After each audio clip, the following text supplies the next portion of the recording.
다 달라서 사실 저희 병원에서는 슬개골 탈구된 친구들 개개별로 다르게 수술이 들어간다고 보시면 되는데, 안녕하세요. 저는 이음동물의료센터의 손수진 수의사입니다.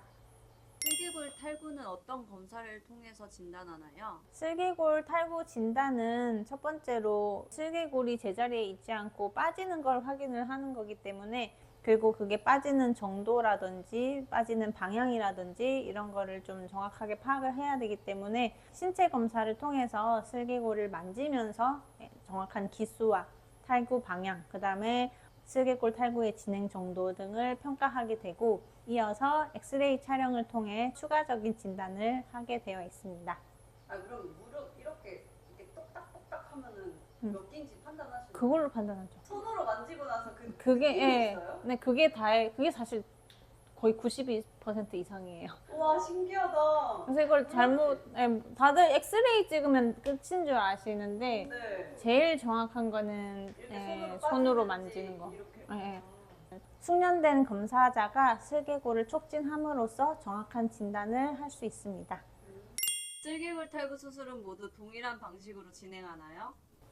슬개골 탈구의 원인이 애들마다 다 달라서 사실 저희 병원에서는 슬개골 탈구된 친구들 개개별로 다르게 수술이 들어간다고 보시면 되는데, 가장 흔한 원인으로서는 슬개골이 원래 놓여있는 부위가 움푹 들어가 있는데, 거기가 이제 움푹 들어가 있지 않고 편편해서 그게 거기에 놓여 있지 못하기 때문에 빠지는 경우가 많고요. 그리고 그 다음으로 흔한 슬개골 탈구 원인은 슬개골은 양쪽 무릎에 동그랗게 만져지는 뼈인데요. 슬개골 뼈만 동그랗게 가만히 있는 게 아니라 여기 허벅지 근육과 이어져서 그 다음에 여기 슬개골이 있고, 슬개골과 그 다음에 이제 힘줄이 이어져서 정강이 뼈까지 이어져 있기 때문에 이 슬개골이 그 라인의 중간에 오려면은 이게 일자를 유지를 해야 슬개골이 요 가운데 위치할 수 있는데, 정강이 쪽에 힘줄이 붙는 부분이 약간 내측으로 가 있어서 슬개골이 같이 따라 내측으로 움직이는 경우가 많아서 보통 이렇게 슬개골 탈구가 되는 경우가 많습니다.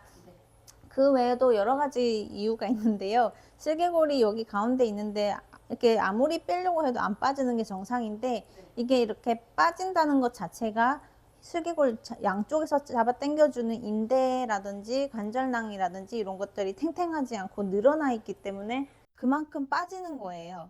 그런 슬개골이 탈구되는 원인들을 다 교정을 해주는 방식으로 수술이 진행이 됩니다. 기본적으로 온목해야 되는데 편편한 부분을 깊게 만들어주는 수술이랑, 그 다음에 이제 안쪽으로 돌아간 경골 조면이라고 하는데, 그 부분을 다시 일자 위치에 해당되는 곳에 옮겨주는 수술, 그 다음에 양쪽에 늘어난 관절낭을 이제 늘어난 만큼 제거를 하고 탱탱하게 봉합해주는 수술들이 기본으로 들어가고, 그 외에도 애들마다 다 탈구의 원인이 조금씩 다르기 때문에 그거에 해당되는 보조적인 시술이 필요한 경우도 추가적으로 들어간다고 보시면 될 것 같습니다.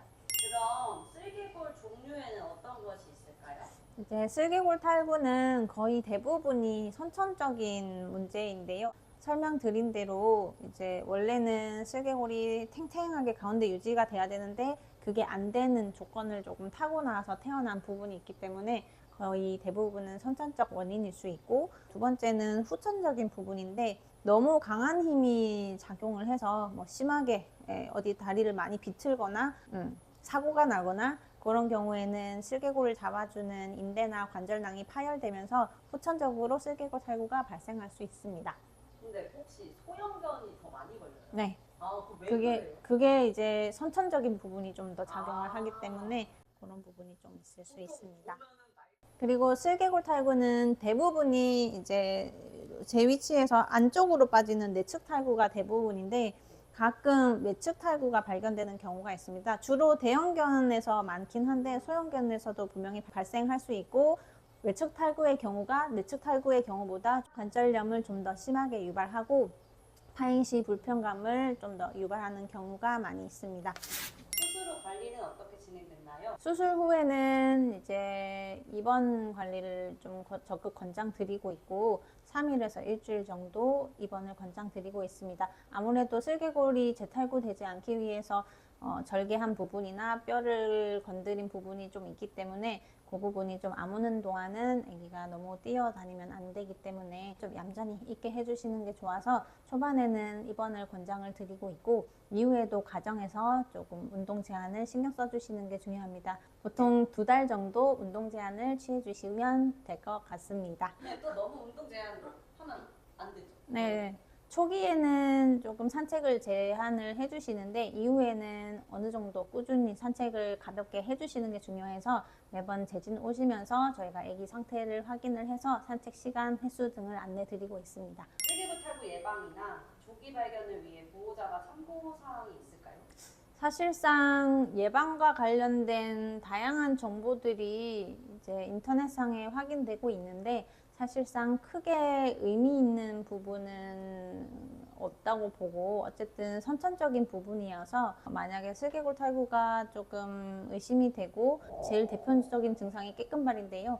그런 게 보인다든지 아니면 보호자님들께서 안고 들고 하고 아기를 만지고 계실 때 다리 쪽에서 뚝뚝거리는 느낌이 난다든지 이러면은 저는 수술적 교정을 좀 추천을 드리는 부분이고 굳이 예방의 개념으로 안내 드릴 수 있는 사항은 사실 근육이 너무 또 약해지면 잡아주는 인대나 힘들이 많이 약해질 수 있기 때문에 슬개골 탈구가 좀 더 심해질 수 있습니다. 그래서 근육이 너무 빠지지 않도록 적당한 산책은 해주시는 게 추천드리는 부분이고 왜냐면은 이제 슬개골이 염려돼서 너무 산책을 안 하시거나 너무 안고 다니시거나 이런 부분들을 좀 봤는데 그 부분은 이제 적절하지 않은 방법이라고 보시면 될 것 같습니다.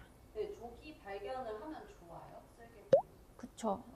조기 발견을 하면 그게 당장 수술을 할 상태인지 아니면 이 상태에서 좀 더 지켜볼 수 있는 상태인지를 평가할 수 있고 만약에 당장 수술해야 되는 상태라면 더 늦지 않게 수술을 진행할 수 있기 때문에 아기가 슬개골 탈구가 의심이 되면 병원에 내원하셔서 검사를 받아보시는 것이 중요합니다. 네.